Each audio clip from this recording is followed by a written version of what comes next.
అవయవ దానంపై ప్రతి ఒక్కరూ అవగాహన పెంపొందించుకోవాల్సిన అవసరం ఎంతైనా ఉందని అలయన్స్ డిస్ట్రిక్ట్ గవర్నర్ వనము శ్రీనివాసరావు పేర్కొన్నారు. కాకినాడ రామారావుపేటలో గల సంజీవి ఇన్స్టిట్యూట్ ఆఫ్ మేనేజ్మెంట్ ప్రాంగణంలో alliance club of Kakinada Saravana ఆధ్వర్యంలో ప్రపంచ అవయవదాన అవగాహన దినోత్సవాన్ని ఘనంగా నిర్వహించారు. కార్యక్రమానికి క్లబ్ ప్రెసిడెంట్ దొడ్డి వీరేంద్ర అధ్యక్షత వహించగా డిస్ట్రిక్ట్ గవర్నర్ వనము శ్రీనివాసరావు ముఖ్య అతిథిగా పాల్గొని విద్యార్థులను ఉద్దేశించి ప్రసంగించారు. ఈ కార్యక్రమంలో club secretary Shabbir, zone chairman Paluri Subbarao, club extension chairman Dileep Kumar Sadanani, Sanjeevi college chairman Sanjeevarao, principal Bhuvan Kumar, academic director Kanakalakshmi, college అధ్యాపకులు, సిబ్బంది, విద్యార్థులు పాల్గొన్నారు.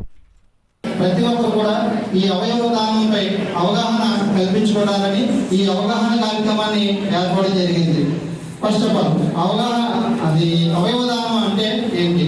అవయవ దానం అంటే మనం మరణించిన తర్వాత, అంటే మనం ఒక యాక్సిడెంట్లుగా కానీ చాలా రకరకాలుగా జరుగుతుంటాయి. యాక్సిడెంట్లుగా కానీ బ్రెయిన్ డెడ్ జరగడం రకరకాలుగా జరుగుతుంది. ఈ మనిషి చనిపోయిన తర్వాత బాడీ నిర్జీవంగా పడి ఉండకుండా ఇన్ టైంలో మనం అవయవాన్ని కానీ దానం చేయగలిగితే ఆ ప్రతి అవయవాన్ని కూడా వాళ్ళు 1 by 1 ఎవరికైతే అవసరమో వాళ్ళకి ఆ అవయవాన్ని అమర్చి వాళ్ళకి మళ్ళీ ఒక ప్రాణాన్ని నిలిపినట్టు అవుతుంది. కాబట్టి మనం ప్రతి ఒక్కరు కూడా ఈ అవయవదానం మీద అవగాహన కల్పించుకొని మనం కూడా ప్రతి ఒక్కరు కూడా దీనిలో పాల్పంచుకుంటామని ఆశిస్తున్నాం.